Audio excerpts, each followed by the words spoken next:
মনিরামপুর থানার আলোচিত বিপ্লবী কমিউনিস্ট পার্টির নেতা রানা প্রতাপ বৈরাগী হত্যা মামলার মূল আসামি অস্ত্রগুলিসহ গ্রেপ্তার।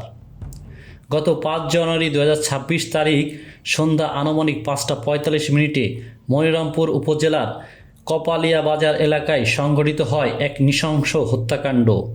স্থানীয় রাজনৈতিক বিরোধের জেরে প্রকাশ্যে গুলি ও ছুরিঘাতে হত্যা করা হয় বিরোধী রাজনৈতিক দলের নেতা রানা প্রতাপ বৈরাগীকে।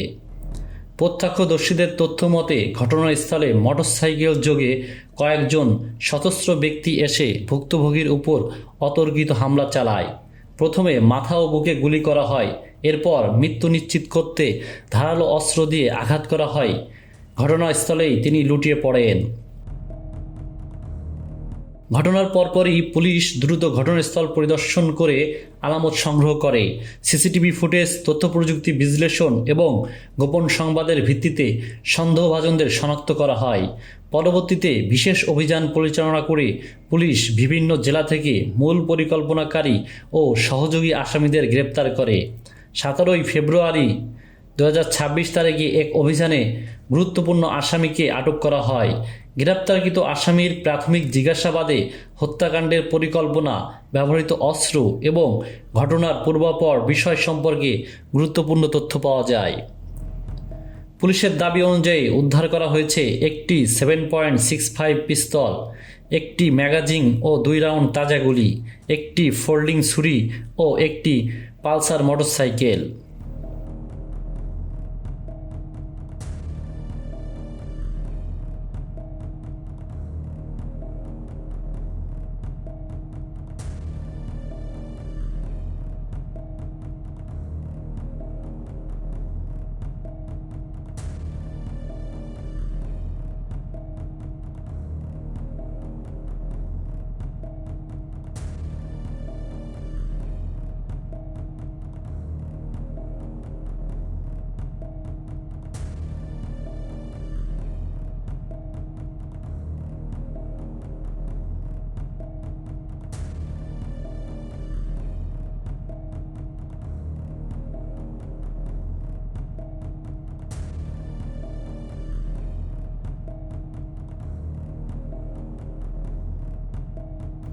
পুলিশ জানিয়েছে, রাজনৈতিক ও ব্যক্তিগত বিরোধের জেরেই এই হত্যাকাণ্ড সংঘটিত হয়েছে।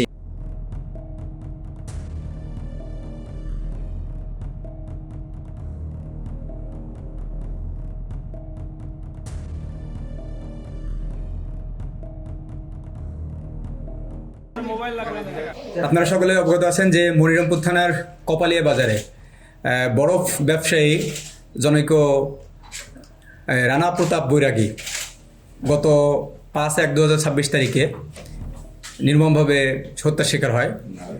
আমরা এই ঘটনার সাথে সাথে মনিরামপুর থানায় একটি হত্যা মামলা রুজু হয়। এই মামলাটি প্রথমেই থানার কাছে তদন্তভার ছিল।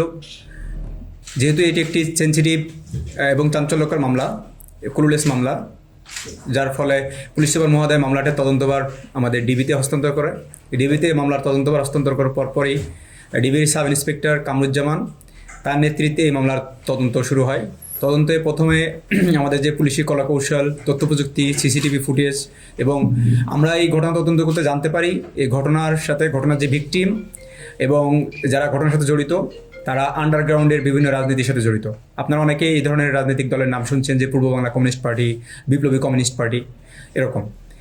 এই মামলার পরপরই আমরা প্রথমে বাগেরহাট থেকে গত মাসের 15 তারিখে আমরা সাদ্দাম নামে একজনকে গ্রেপ্তার করি। সাদ্দামের কাছ থেকে তথ্য আমরা জানতে পারি যে ঘটনায় সরাসরি 3 জন জড়িত ছিল।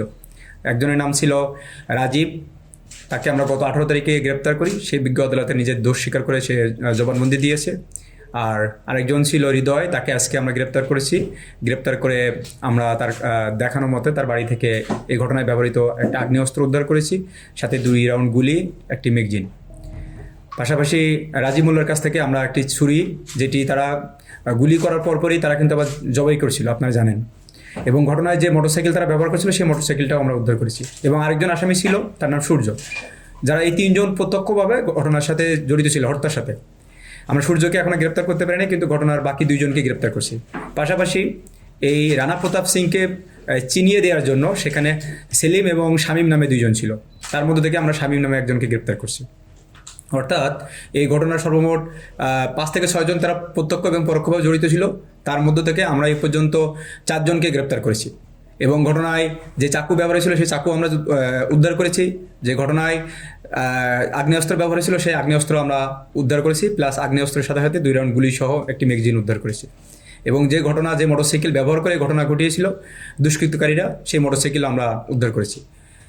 পাশাপাশি আপনারা জানেন এই ঘটনার সমসাময়িক আরেকটি ঘটনা ঘটছিল আমাদের সদরে গুলি করে, আলমগীর মার্ডার। সেই ঘটনার সাথেও যারা জড়িত ছিল তাদেরকেও আমরা গ্রেপ্তার করতে সক্ষম হয়েছি। আমরা এই ঘটনার মাধ্যমে আমরা জেলা পুলিশ যশোরবাসীকে আমরা একটা বার্তা দিতে চাই যে যশোরে যে বা যারাই হোক না কেন, যদি কেউ কোনো ধরনের আইন শৃঙ্খলা পরিপন্থী বা খুন খারাপের মতো কোনো কাজ করে, আমরা তাদেরকে আইনের আওতায় নিয়ে আসবো। আমরা যশোরবাসীকে বলবো যে আগ্নেয়াস্ত্র ব্যবহার হলেও তাদেরকে ভয়ের কোনো কারণ নাই, শঙ্কার কোনো কারণ নাই। বাংলাদেশ পুলিশ, বিশেষ করে যশোর পুলিশ তাদের পাশে আছে। যে কোনো ধরনের এ ধরনের ঘটনার সাথে যারা জড়িত থাকবে তাদেরকে দ্রুত আমরা আইনের আওতায় নিয়ে তাদেরকে শাস্তি নিশ্চিত করব। ধন্যবাদ সকলকে। নতুন কোনো আপডেট পেতে আমাদের সাথেই থাকুন। এ ধরনের আরও আপডেট পেতে আমাদের পেজটি ফলো করুন এবং আমাদের ইউটিউবটি সাবস্ক্রাইব করে সাথেই থাকুন। ধন্যবাদ সবাইকে।